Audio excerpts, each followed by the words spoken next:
Senhoras e senhores, bem-vindos a mais um podcast aqui na agência Vision Design.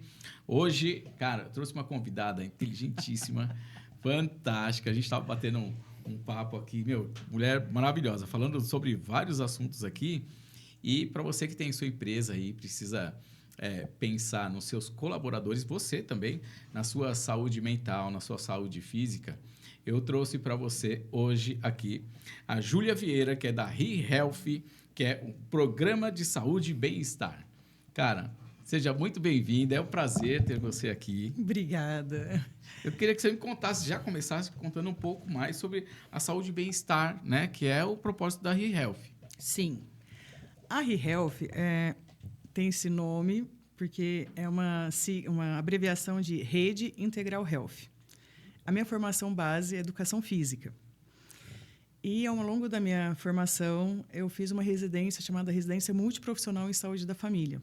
E ali eu aprendi muito sobre a importância de olhar para a saúde de maneira integral e não por áreas. Bem, passou o mestrado, passou o doutorado em saúde coletiva e eu vi essa lacuna no mercado. E eu vi as pessoas com um sofrimento muito alto, um sofrimento psíquico muito alto e a falta de uma educação voltada para o corpo, para entender como que é o corpo, como ele funciona. E aí eu, enfim, chamei uma grande amiga, doutora também em saúde, uma psicóloga, para ser minha sócia, e a gente fundou, então, a ReHealth. Olha que maravilha! E hoje a ReHealth, ela atende mais o mercado corporativo. Sim. O nosso principal foco é o mercado corporativo, considerando o aumento assustador, avassalador de afastamentos.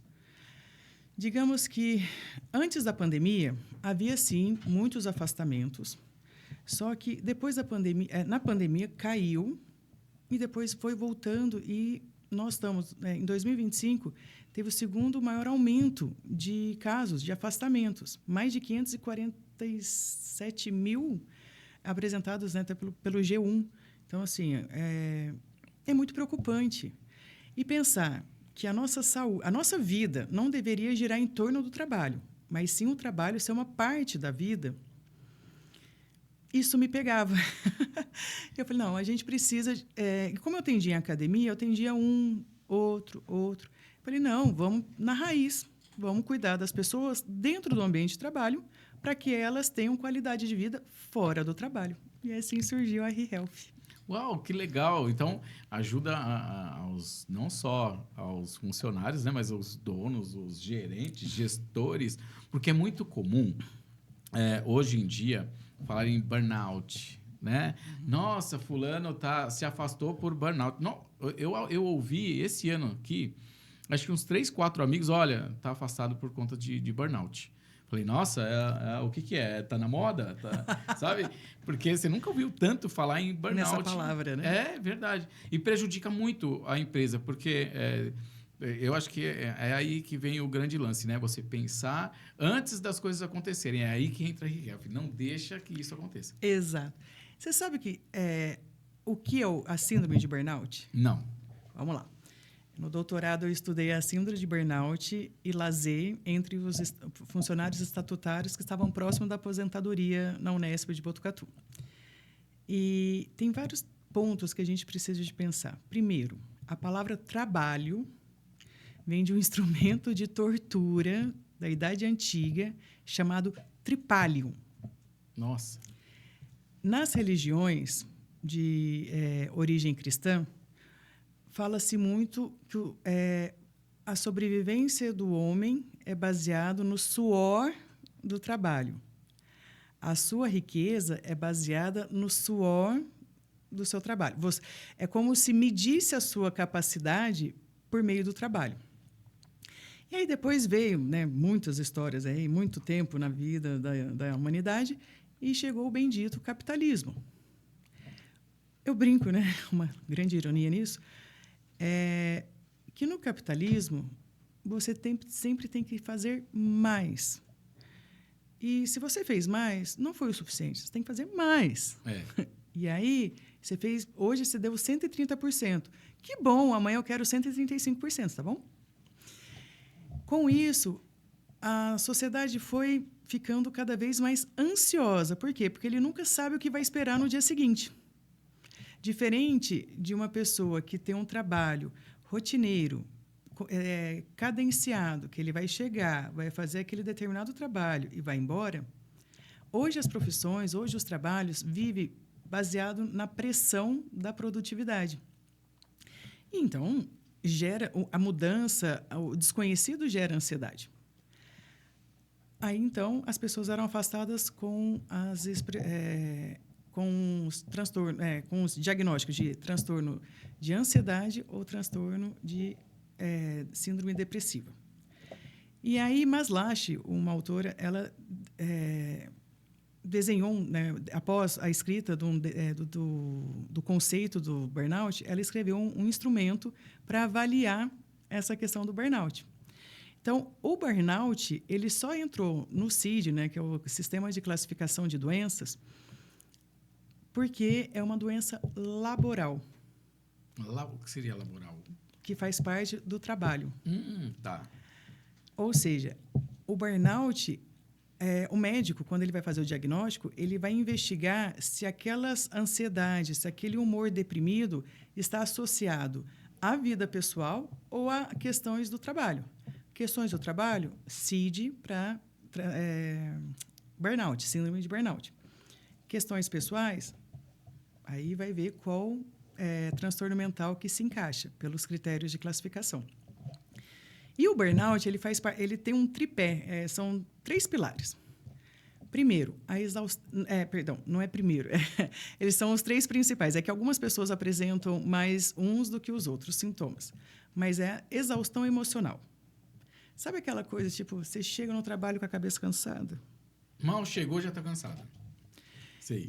Você está trabalhando no meio do dia, parece que a pilha acaba. Sei. A bateria do celular está viciada. Desliga. Você não tem mais paciência para ficar conversando com as pessoas? Isso é uma característica de exaustão psíquica, exaustão emocional. O outro pilar é a despersonalização. Ou seja, você está num ambiente de trabalho e tem a Carol, que chega sempre feliz, sorridente, dando bom dia para todo mundo. Ela vai chegando num estágio de exaustão que ela começa a ficar mais apática. Ela vai ficando mais calada, ela já não interage tanto. E tem o oposto. Um exemplo, você chega, Carlos, você é uma pessoa, um exemplo, super introvertida, na sua, chega, sentou no computador, está trabalhando. Quando você se encontra num quadro de despersonalização, sei lá, alguém fala alguma coisa, você já é reativo, você responde. Entendi. Você dá uma resposta cruzada, você, de repente, se torna aquela pessoa no ambiente e fala, nossa, gente, o que aconteceu com o Carlos? Ele está falando, né? Porque muda a sua característica. Por isso que o termo é despersonalização. E o terceiro item é a baixa realização profissional. O sujeito está ali, mas tipo, o que eu estou fazendo da minha vida? Será que é isso mesmo? A vida é isso? A vida se resume em trabalho? Então, algumas pessoas apresentam mais um desses sintomas, né, do que o outro, mas normalmente é uma sequência. Eu vou te falar que estou apresentando quase todos aí. 2, começa as contagens, né? 3, 4, assim. Às vezes quem está assistindo também está ouvindo. Eu faço parte disso. E o burnout é uma coisa, uma sensação muito ruim para a pessoa. Porque muitas vezes você fez uma graduação, você investiu o seu tempo naquilo, você acredita. Eu acredito muito na educação física. Eu acredito muito no poder do exercício físico como um promotor de saúde e uma forma de prevenção a doenças já instaladas. Só que eu posso falar por mim, eu já passei por um burnout. Entendi. Então, assim, mesmo que você ame a sua profissão, ame a empresa que você está, há algo que está te adoecendo. Tem pessoas que mudam de profissão e, perfeito, por que não? Sim. A vida está aí. Vamos vivê-la da melhor forma possível. Agora, há pessoas que amam o que faz, mas mesmo assim está passando por esse processo. E aí tem algumas formas de lidar. Psicoterapia, psicanálise. olhar para a situação e criar estratégias para não se envolver naquilo que te adoece, sem deixar de você ser um bom profissional. Sim, né? Sempre sim. claro. E tem uma outra parte que é alimentar o seu cérebro e o seu corpo de experiências no âmbito do lazer. Tanto na residência multiprofissional, no mestrado e no doutorado, eu estudei essas duas variáveis, lazer e saúde mental. Quando a gente consegue, por microdoses ao longo do dia, o Mindfulness é uma técnica que é muito utilizada no meio corporativo, mas há técnicas tão mais simples. Não que o Mindfulness seja complicado, tá? É tranquilo de fazer, fácil. Tem tutoriais no YouTube, enfim, é tranquilo. Mas tem coisas bem menores. Um exemplo, pegar o celular e colocar vídeos de gatinhos, de cachorrinhos. Você fica ali uns 2, 3 minutos, você começa a ter liberação no seu corpo de ocitocina, que é o hormônio do amor, do afeto. Aí, de repente, você começa a colocar uns vídeos meio aleatórios, que te faz sorrir, dar risada. O riso libera serotonina. Então, microdoses dessas, você não precisa, talvez, um vídeo, mas conversar com um amigo. Sim. Dizem que o sorriso é o melhor remédio, né? Exato. Porque quando a gente tem liberação de neurotransmissores do bem-estar, que seriam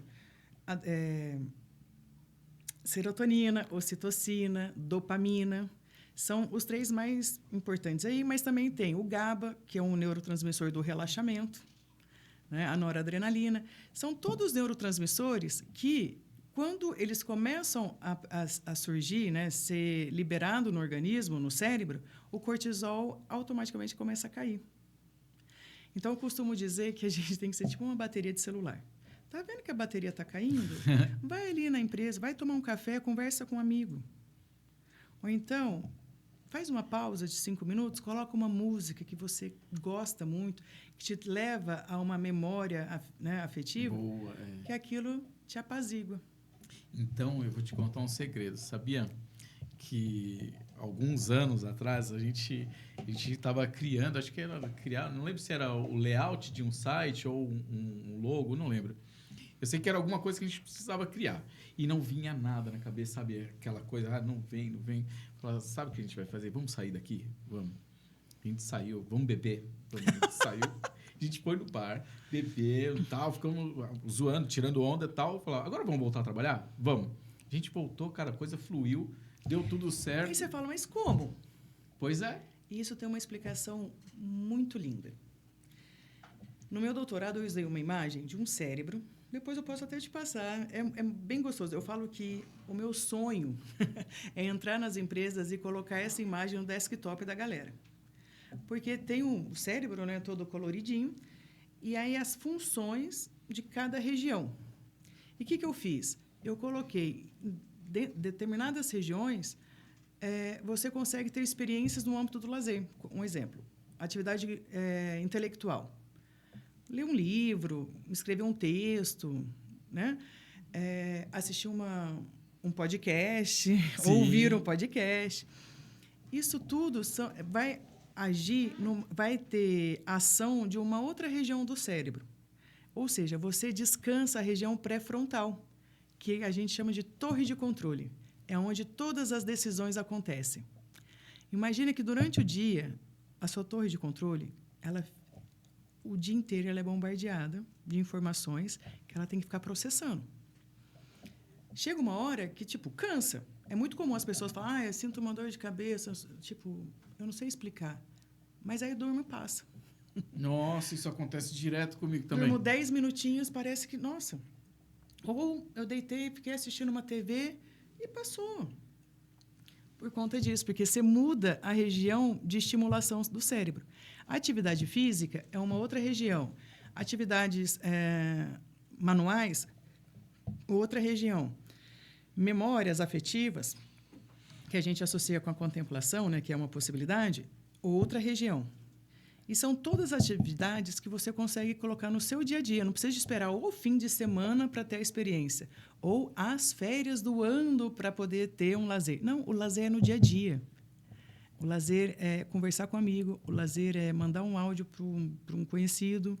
O lazer é sentar no banquinho da empresa lá na hora do almoço, que tem que fazer hora para voltar, e contar piada para os amigos, jogar baralho. Dizem que sair do foco, né? Acho que isso faz bem, né? Muito. Você está ali tenso, poxa, olha isso e aquilo. Isso acontece muito com a gente aqui quando solta uma campanha. Solta a campanha, eu sou ansioso por natureza. E aí eu fico ali no F5, deixa eu ver. Atualiza, deixa eu ver quantas pessoas já entraram aqui. Tantas pessoas. Vendeu. Já começou a vender. Legal. E quando isso não acontece? Deixa eu ver. Meu pai. Não sabe onde está o problema dito. Coração Já fica a mil. Mas eu acho que é bem por isso mesmo. É o que você falou. A questão psicológica da pressão. Você fala assim, poxa, eu preciso fazer isso funcionar. Isso tem que estar redondo. E aí você começa a criar aquele universo na sua cabeça e começa a ficar nervoso. E eu acho que é daí que vem aquela dor de cabeça que vem do nada. E eu acho que não é só comigo, acho que com o pessoal em geral acontece. Exato. Olha, bom saber, tá vendo? Eu aposto que você que está em casa também não sabia, não. Olha que interessante. Você me falou que tá uma campanha, e aí essa campanha, você fica ali atualizando. Antes da campanha acontecer, você criou ela, certo? Sim. O que você precisa? A base que você precisa para fazer uma criação? A base? Eu preciso entender, estudar mas o processo. O que você precisa de ter nas suas características pessoais? Conhecimento. É básico. Mas esse você tem, ok? Sim. Tem um outro que, na criação, vem de criar. E a gente utiliza a palavra criatividade, sim, certo? Que é uma atividade que está criando. Se a gente está muito preso ao conhecimento, a gente induz a nossa criatividade para algo. Qual que é não o ideal, mas uma das melhores estratégias para a criação? É você sair de cena. É claro, a gente não incentiva bebida alcoólica, obviamente, mas o que acontece com a bebida alcoólica? Ela age no sistema depressor. Ou seja, é como se saísse um pouquinho do espaço, das regras, do que é certo, do que tem que ser feito, do prazo, e a mente fica mais livre, porque ela perdeu um pouco dessa rigidez, né? Dessas cercas que prisionam o nosso pensamento. E aí o cérebro flui. E, de repente, você olha um cartaz, nossa, o Lobo de Wall Street. Gente, aquela cena é perfeita, vamos usar? Se você está em reunião de criação, mas vocês estão focados no problema, a criatividade não vem. Então, o sair de cena é fundamental. Perfeito. E aí você me falou do seu coração disparado. E eu suspeito que isso, 99,9999% das pessoas, né, você que está ouvindo, assistindo, sente a mesma coisa diante de uma situação em que você não tem controle. Você depende do outro. Sim. Aí eu vou trazer aquela que a gente estava falando antes sobre o que é um estresse. Imagina assim, o seu cérebro, por meio das habilidades motoras, sensoriais, você recebe uma informação. Isso a gente chama de estressor. Porque o nosso corpo está aqui na homeostase, gostoso. Para que mexer? Está ótimo. Deixa ele ir. Só que o ser humano ele gosta de fazer algo. E aí ele começa... Esse estímulo vai mexer, vai tirar do equilíbrio, que a gente chama de homeostase. E o corpo vai ter que agir. Aí o que a gente chama de... Diante de um estressor, você tem a atitude de bater, né? Enfrentar ou correr, ou fugir da situação. Agora, guarda essa informação de bater ou correr. O estresse físico e emocional tem o mesmo desencadeamento bioquímico no corpo. Boa. Aí você fala, mas como assim? No exercício físico, você está lá na academia. Um exemplo, você está fazendo tríceps. Está lá com a barra, polia, tá fazendo para baixo. Chega uma hora que o músculo, ou ele vai começar a arder, porque é uma característica de metabolização, é um exercício mais de resistência, para dar resistência para o músculo, ou você vai sentir uma falha. Tipo, você vai fazer força, mas não vai. Isso é que a gente chama de falha mecânica. Eu até brinco em dizer que eu acho que é a única falha que a gente fica feliz em ter na vida. Eu acho que eu tenho uma falha mecânica. Essa falha mecânica é o que todo mundo sonha. Por quê? Porque é a partir daí que você tem a hipertrofia. Mas observa, o corpo para. E aí, você continua na academia? Não, você vai embora. Sim. E aquele estresse acaba. Olha que interessante. O exercício físico, se ele é de alta intensidade, aos primeiros 15 minutos você já tem liberação de dopamina. Ou seja, o sujeito chega carrancudo, mal-humorado na academia, 15 minutos depois ele está sorrindo. Se o exercício é moderado, em 40 minutos ele tem a liberação de dopamina. A dopamina é o neurotransmissor da realização.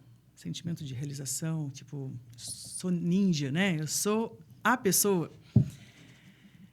Durante o processo do exercício, também tem liberação de um outro neurotransmissor chamado GABA, que é o do relaxamento.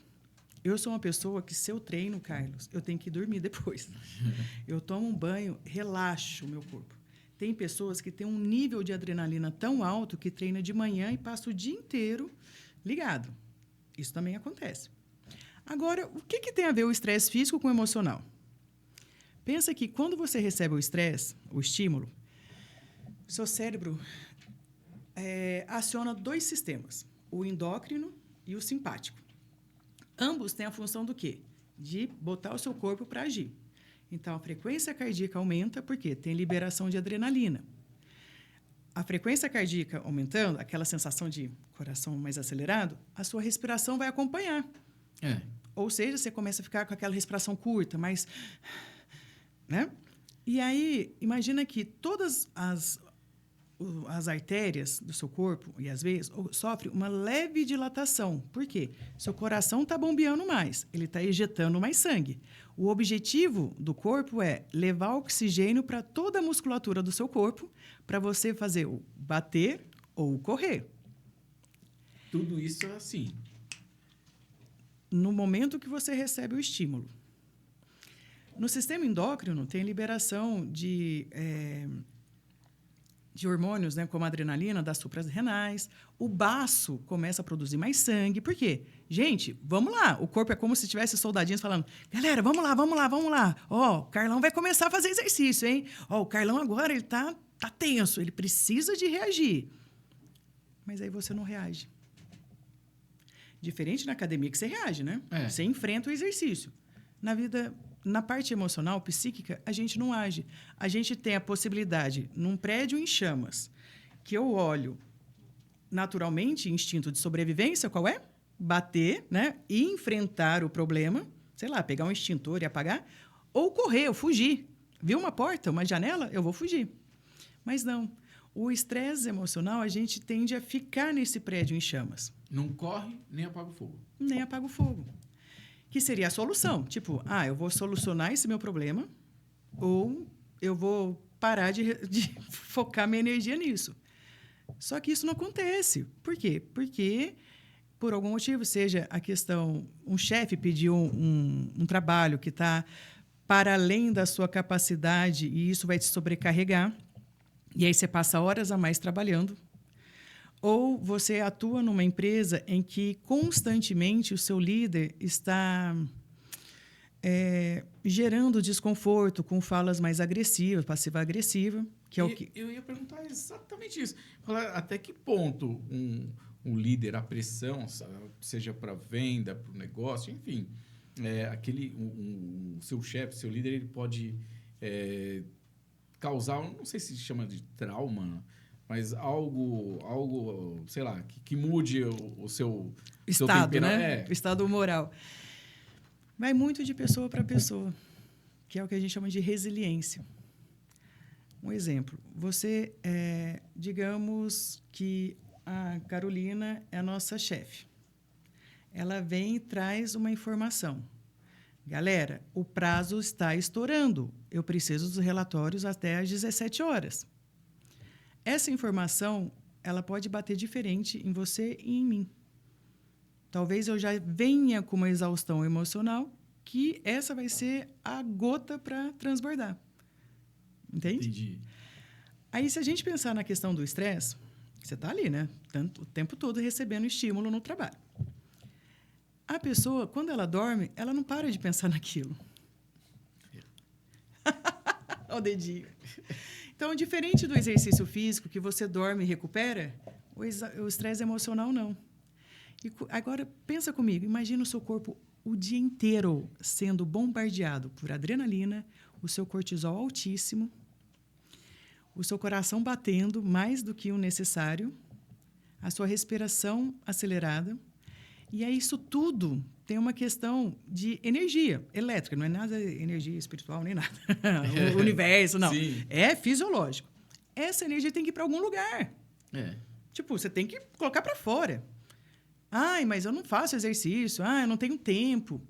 Aí a pessoa começa a apresentar o quê? Algumas dores que a gente chama de somatização. Que pode ser dores de cabeça, dores no trapézio, a famosa cervicalgia. Algumas pessoas que aí vai unir uma região do corpo que já está mais sensível. Um exemplo, má postura na cadeira pode gerar uma lombalgia. Se já está um pouquinho dolorido, a tendência é essa energia, toda essa preparação ser focada naquela região mais sensível. E aí você fala, poxa, mas eu não carrego carga, eu não carrego peso, eu trabalho sentado o dia inteiro, por que eu tenho dor no corpo? Pode ser por questões fisiológicas ou pode ser por questões psicossomáticas.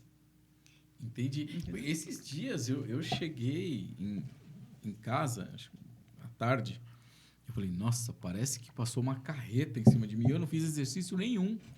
Mas, claro, estava tenso por conta de reuniões, disso, aquilo. Eu estava tenso, mas estava tão tenso que chegou a me esgotar, sabe? Minha energia. Então, essa é a energia psicológica, é isso? Isso.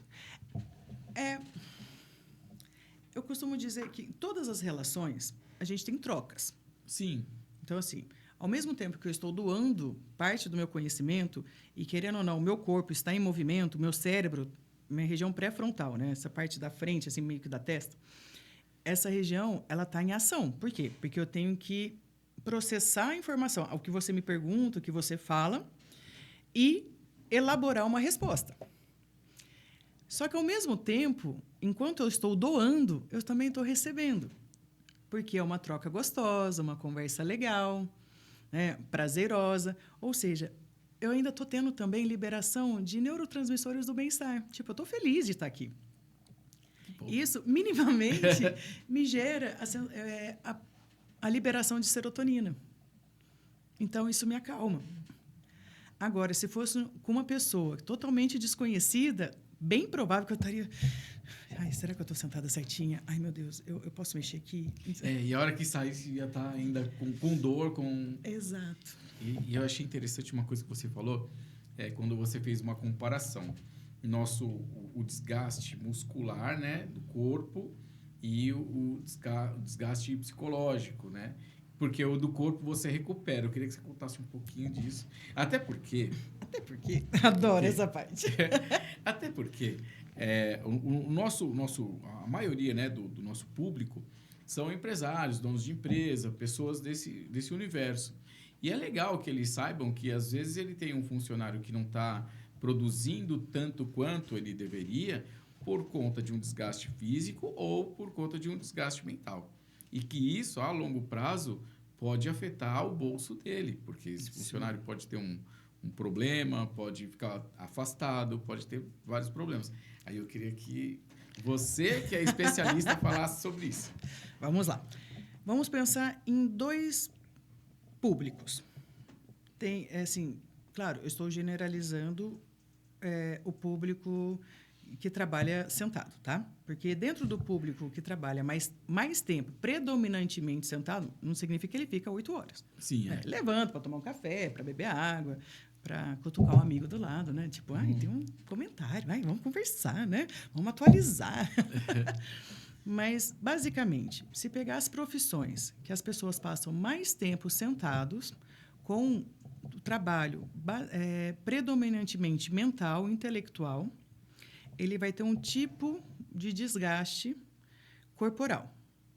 E tem a galera que trabalha, que a gente chama de trabalho mais braçal, ou seja, mais físico. Um exemplo, construtores, né? Pessoas que trabalham em construções civis, eles têm um trabalho físico muito grande. O engenheiro, ele tem um trabalho um pouco físico, porque ele está junto com os funcionários dele, mas ele também tem um trabalho intelectual, então ele dá uma equilibradinha ali, né? Ao mesmo tempo que ele está pensando muito, ele está gastando também um pouco dessa energia. Quais são os riscos? Para o pessoal de empresas, vamos colocar aqui, fábricas ou construtoras, dentro das fábricas, automotiva, produtos químicos, alimentícia, que trabalham em sistemas de produção, essas pessoas tendem a ter alguns adoecimentos físicos, como lombalgia ou lombocitalgia, cervicalgia, né? Ou seja, região da cervical dolorida, região da lombar dolorida. Algumas pessoas também apresentam bursites, que são problemas nos ombros. Vamos pensar, né, comentei com você, o pedreiro. Poxa, ele faz movimento repetido várias e várias e várias vezes. A não ser que ele seja ambidestro, ele vai fazer sempre com um braço predominante. Aquilo pode gerar uma LE, que é a lesão por esforço repetitivo. O sujeito que trabalha no escritório, trabalha sentado, né, ele também vai ter doenças laborais. Ele está em risco de alguns adoecimentos laborais. Ele também pode apresentar cervicalgia. Por quê? Porque é muito tempo na tela. Ah, mas aqui todos os aparelhos, né, todas as estações de trabalho são ergonomicamente avaliados. Ótimo, isso é perfeito. E mesmo assim não Mesmo assim não acontece, porque o corpo cansa. O corpo não foi criado para ficar numa posição só. Então, se a gente olhar agora, você já mudou de posição várias vezes na cadeira. Por Cada quê? vez que você fala, eu tento lembrar aqui e voltar. É porque você está pensando que está sendo avaliado. A gente olhar assim, bater o olho e ver como que a pessoa fica mais tempo. Certa vez eu fiz uma avaliação num call center em Paulínia. E era muito interessante, porque a gente pode ficar numa posição de descanso, tipo, encostar, deitar a cabeça e tal.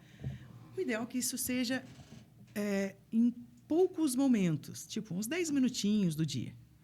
E os outros minutos do trabalho, que você esteja na posição correta. O que acontece é o inverso. A gente fica 10 minutinhos na posição correta e o restante, né, esculachado, joga o quadril para frente. Né? Para que servem os braços das cadeiras? Para que eu possa apoiar os meus braços e para deixar o braço do lado do meu corpo. Se o meu braço está um pouquinho para frente, eu já estou forçando um pouquinho o meu ombro. Agora, imagina que eu vou mexer no mouse. Eu vou ter que colocar minha mão aqui em cima. Já tirei meu cotovelo daqui de baixo. Então, o ideal é que a cadeira... Não é o caso aqui, porque aqui a gente não está usando mouse. Sim. Mas se tivesse uma cadeira que utiliza, o ideal é que fosse mais alto e que eu pudesse trazer o mouse para cá. Agora um monte de gente vai se identificar, hein? O que acontece? Que é muito comum e as pessoas falam assim, nossa, você é uma bruxa, você sabe as coisas sem a gente falar. Porque é algo, infelizmente, muito comum, uma dor nas costas que dói ao respirar. As pessoas tendem a colocar o mouse aqui, porque geralmente é a distância do fio. Eu estou com o mouse aqui. O meu braço ele está afastado do meu corpo. Só dele estar um pouquinho afastado, ele já tem um músculo aqui atrás que está estirado, está puxando. Aí eu começo a cansar lá, eu começo a levantar o ombro. Você já se pegou numa cadeira assim? Ali, ó, já várias vezes. Olha, para começar, eu já coloco aqui, deixa eu pensar. Aí eu coloco o mouse aqui. E isso tudo a gente não pensa. Porque, primeiro, tirando os profissionais da saúde que estudam o corpo humano, o restante não sabe como funciona o corpo humano. Então, eu falo que um dos pilares da educação física é ensinar as pessoas a sentir o corpo, entender o próprio corpo. Agora, imagina, você tem um osso aqui atrás que é chamado de escápula. Ele é um osso flutuante, ele não está ligado por um tendão em dois ossos. Vamos facilitar. O bíceps, ele está conectado aqui em cima e aqui embaixo no antebraço, para fazer esse movimento. A escápula ele não está conectada em um outro osso. Ele só tem músculos no entorno dele. E aí o músculo, quando ele fadiga, ele contrai e segura, que a gente chama de contratura. Sabe quando você passa a mão e tem um nódulo, uma bolinha? Sei. Aquilo é uma contratura. E aí, quando a pessoa está com o braço afastado do corpo, a escápula que relaxada que está aqui, ela faz isso aqui. O músculo que está segurando, que está na coluna, nas vértebras, e que vem na escápula, ele fica estirado. Entendi. Que é um músculo que é chamado romboide. Não só isso, com esse afastamento, mas também tem esse jogo para frente. O meu deltoide anterior, a região do ombro aqui na frente, ele também está trabalhando. Só que ele começa a cansar, ele começa a pedir ajuda para quem? Para o trapézio. E aí eu começo a fazer assim. Aí, como está muito cansado, eu pego, o que eu faço? Eu jogo a bunda para frente, né, o quadril para frente, para relaxar e eu giro o meu corpo. Eu faço uma rotação com a minha coluna. Isso tudo sem ter noção do que eu estou fazendo. Gente do céu. Aí chega na academia, a pessoa fala, eu tenho uma dor nas costas, eu vou lá, coloco o dedo, a pessoa... Ai, é aí mesmo, como que você sabe? Já até sabe onde... Por conta disso. E aí, como que você resolve isso? Tem algum exercício que resolve isso, que no trabalho pode fazer? Isso é o tipo de coisa que, se eu estou cozinhando, eu vou deixar meu braço movimentando. Só que eu não fico 8 horas mexendo numa panela. O cozinheiro, o chefe de cozinha, ele pode ter, sim, vários problemas de ergonomia e LERS. Mas essa tende a não ser uma dor comum, porque ele não fica tanto tempo repetindo, ele muda várias vezes. O que é o ideal? É que essa pessoa faça exercício físico, que a gente fala controlado, né? Sendo prescrito por um profissional que entende a importância de compensar, fortalecer os músculos que envolvem o trabalho laboral desse sujeito, o período laboral dele. Nossa, é muito mais profundo do que a gente imagina, né? Porque você imagina, para você mexer no mouse, cara, danei tudo, já estou pensando aqui, ó. Eu compliquei tudo aqui. O braço, o ombro, porque vira e mexe, eu faço esse movimento mesmo. Que é inconsciente. O corpo ele sempre vai achar uma forma de se sentir confortável. E aí, assim, você pode ter a cadeira mais chique, mais cara do mundo. O seu corpo não foi feito para ficar 8 horas. Não importa a cadeira. A mesma coisa, uma pessoa que fica muito deitada muito tempo. O corpo também não foi preparado. O nosso corpo, imagina assim, o nosso corpo é como se fosse um carro. Tem vários sistemas integrados. Então, assim como o carro tem a parte elétrica, a parte de combustão, parte, sei lá... de estofamento. De estofamento, exato, muito obrigada. O corpo humano tem os sistemas. Endócrino, renal, hepático, metabólico, né? O digestivo, perdão. Digestivo. E tudo funciona junto. O carro, se você deixa ele uns 3 dias parado, hoje não muito, mas na década de 90, você deixava o carro uns 3 dias parado, o que acontecia? A bateria aí, eu tenho um carro que até hoje é assim. Aí tem que pegar no tranco. Não é o famoso tranco? Ai, gente, os 40 mais. A gente tem história para contar, né? O carro, na década de 90, também tinha um lance do carro ser a álcool e no frio ter que dar partida e esperar uns 5 minutos para esquentar. O nosso corpo é muito parecido. Com carro a álcool. Com carro a álcool. Um carro mais antigo e a álcool. Ele precisa de tempo para aquecer, né? Por isso que é muito comum nas academias as pessoas fazerem 5 minutos, 10 minutos de esteira, um aeróbico, depois vai para a musculação. Eu falo que tem 2 motivos. Um é aquecimento e o outro é entender que você chegou na academia. Porque na loucura que a gente vive, a gente está na academia pensando na casa pensando no trabalho pensando no lazer. Ou seja, você nunca está no lugar que você deve estar. Verdade, isso aí. Né? E aí, o corpo começa a apresentar sinais. Tipo, fiz um movimento aqui que doeu. Aí é a história do barulho no carro velho, né? Eita! Boa! Vou ter que levar no mecânico. O que as pessoas fazem? Ah, eu vou no ortopedista. Ah, eu tô com muita dor de cabeça. Eu vou no neurologista. Quando, na real, a gente tem que procurar quem? Um médico clínico geral que vai olhar o todo. Por isso que eu falo muito da saúde integral. Né? A ReHealth, ela trabalha com saúde integral. Ela não olha nem só para o problema mental e nem só para o físico. Olha que louco, Carlos. Eu consigo melhorar o estado moral de uma pessoa por meio do exercício físico.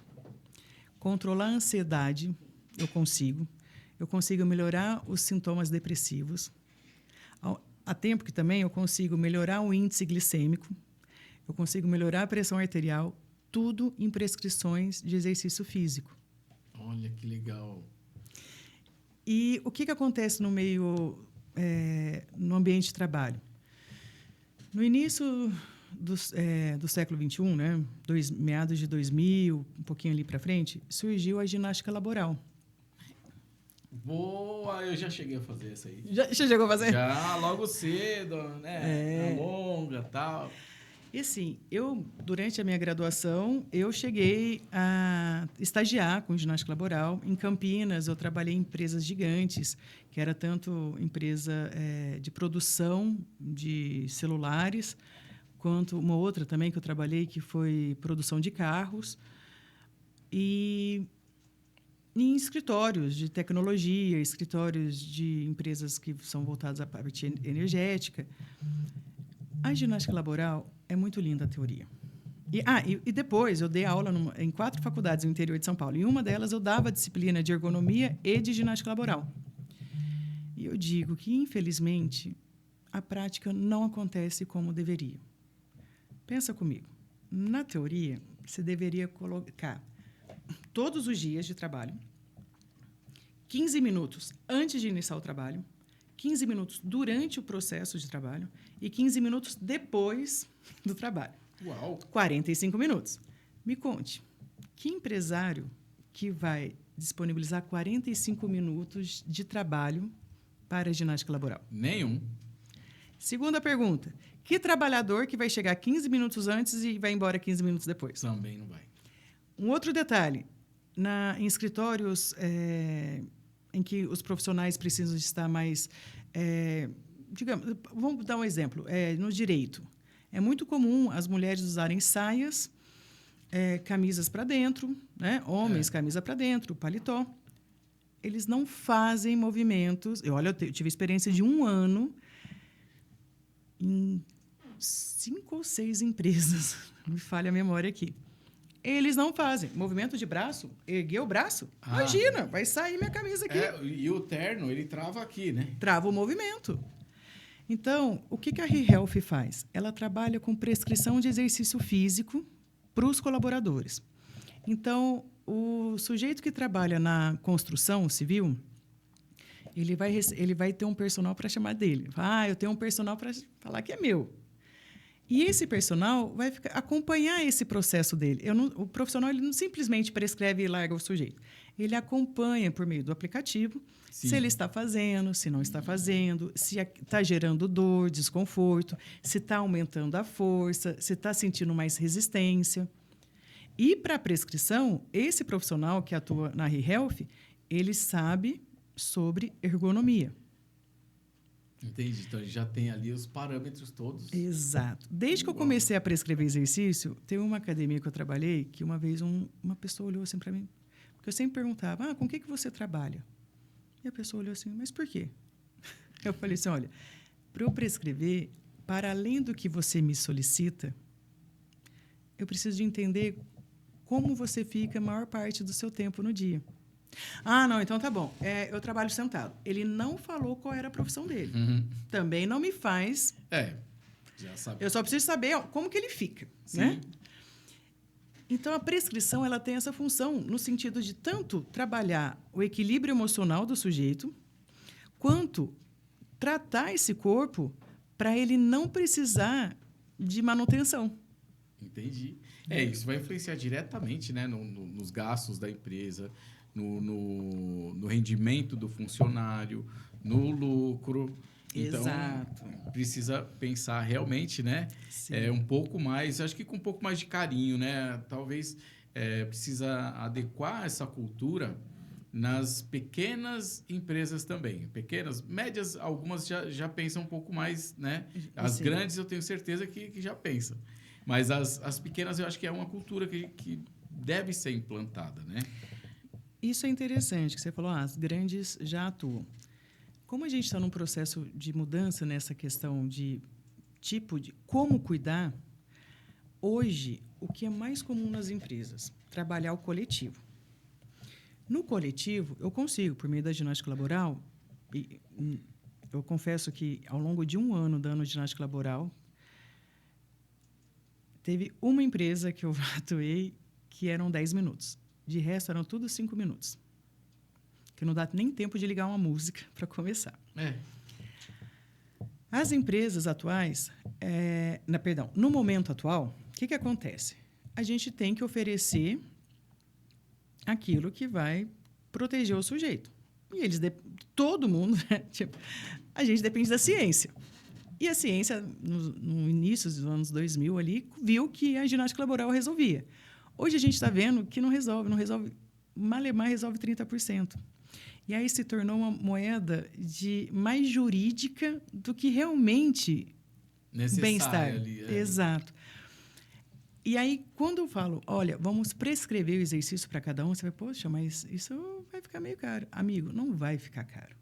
Por quê? Um sujeito que é afastado por lei, normalmente ele fica 14 dias afastados para não entrar no INSS, aí ele volta um dia, afasta de novo, e isso pode durar até 90 dias. Tem um amigo meu que ele nos ouve, ele convive com isso. É complicado. Exato. E aí, assim, para além disso, se o sujeito entra no INSS, esse empregador vai ter que contratar outro, um temporário. Sim. Agora, imagina, o salário do sujeito é X. Para o empregador, esse salário é X mais metade. Agora, tudo bem, ele não está pagando porque está afastado do INSS, mas continua contribuindo. E ele vai ter que contribuir para um outro funcionário. Isso E aí você fala, não, mas é um funcionário. Não, imagina uma empresa de 1.000 funcionários. Quantos são afastados? E se ele não produzir, piorou. Porque ele não está lá. Não está produzindo, você está pagando. Só que a máquina que ele trabalha está parada. E aí? Não é? A produção cai, a equipe fica adoecida, porque se ele faz parte de uma linha de produção, vai ter que ser substituído. Essa pessoa precisa de treinamento. Isso vai sobrecarregar a linha de produção. Vamos pegar no escritório. O sujeito faz parte de uma equipe, um exemplo, financeiro. Todos ali trabalham em prol do financeiro da empresa. Cada um tem a sua função. Sim. O sujeito que está ali foi afastado, quem vai fazer o trabalho dele? Sobrecarrega o ambiente. Tem dois termos que estão sendo muito falados, Carlos, que é o absenteísmo e o presenteísmo. O absenteísmo é um sujeito que vai se ausentar por um determinado tempo, né, para ou ir numa consulta. Ele pode ter um lance eu tenho que fazer fisioterapia. 2 vezes na semana eu vou ter que faltar do trabalho para poder ir lá. Isso tudo acarreta custos para a empresa. Isso dá para mensurar. O presenteísmo é algo mais difícil de mensurar. Por quê? O sujeito, ele trabalha, ele produz, ele entrega tudo no prazo, ótimo. De repente, você começa a observar que aquele sujeito está ali de corpo presente, ele chega no horário, vai embora certinho, só que ele não está cumprindo mais os prazos. Aí, de repente, você começa a ver que ele chega, mas ele chega uns 5 minutos atrasado. E aí, além dele não conseguir entregar no prazo, ele ainda não consegue ficar muito tempo na área de trabalho dele. Então, assim, são vários sinais, né, que uma pessoa pode apresentar do presenteísmo. Aí você fala, poxa, mas o que isso acarreta na empresa? Acarreta baixa produtividade. Se acarreta baixa produtividade, você ganha menos. Margem de lucro menor. Então, fica muito assim, se colocar na ponta do lápis, fica muito mais barato cuidar do seu colaborador, independente da empresa, tá, gente? Seja produção, não importa, seja escritório. cuide. Não que você seja a pessoa do melhor coração. Você fala, eu vou cuidar das pessoas. Porque, cá entre nós, uma empresa de 1.000 funcionários, muitas vezes o dono ele não consegue dar atenção para todos. Mas pensa o seguinte, um sujeito feliz, com qualidade de vida, ele vai produzir muito mais. Com certeza. Né? Sim. Bom, nós já chegamos aqui... E eu nem falei da parte de saúde mental, menino. Olha aí, tá vendo? Mas aí falo. é bom, porque a gente tem mais uma data, a gente grava de novo, entendeu? Olha que maravilha. Olha que maravilha. Gente, olha só. Eu sei que esclareceu muitas coisas aí para vocês. Então, claro, abrir o olho, começar a pensar um pouco mais no funcionário, para, poxa, esse lance da saúde, tanto física quanto mental, é fundamental e você tem que entender que isso pode doer no seu bolso. Então, eu recomendo entrar em contato com a ReHealth, tá? Liga lá, fala com a Júlia, né, Júlia? Estarei esperando vocês. Agradeço você ter vindo. O tempo parece que voou, né? Demais da conta. Porque eu teria até mais perguntas aqui, mas a gente ia andar até... Mas a gente marca um próximo dia para a gente falar da NR1, as questões... psicológicas e outros modelos, claro. Como é quando a ReHealth chega numa empresa, sabe qual é o comportamento, como você identifica os problemas dentro da fábrica, da indústria, sabe? De que maneira você aborda, quais são os casos que... tem bastante coisa para falar. Conteúdo é o que não falta, né? O que não falta. Então, eu queria que você deixasse o seu contato, o contato da empresa, né? Para que as pessoas possam te contactar. Claro. Antes de mais nada, eu quero agradecer. A ReHealth, né, ela tem um programa de saúde e bem-estar. E, como eu sempre falo, a gente precisa de educar as pessoas no sentido do corpo humano. Então, eu acredito que esse nosso bate-papo foi muito... de muito conteúdo mais prático para a gente entender o nosso corpo e a necessidade de se cuidar. E aí vai ser muito gostoso falar sobre outros temas com você. A ReHealth tem hoje um Instagram, né? @Rede Integral Health. O celular, que é 11 9 21 28 3339. Eu fico com o dedinho porque eu vejo o teclado. E Entendi. Ou o e-mail, que é contato@redeintegralhealth.com. Obrigado. Prazerzaço. Obrigado. Mais uma aula aqui. Obrigado mesmo. E para você que está aí, que nos assistiu, espero que tenha curtido o nosso conteúdo. Espero vocês no próximo podcast. Fica com Deus e até lá. Meu Deus, como eu falo, hein? Uou!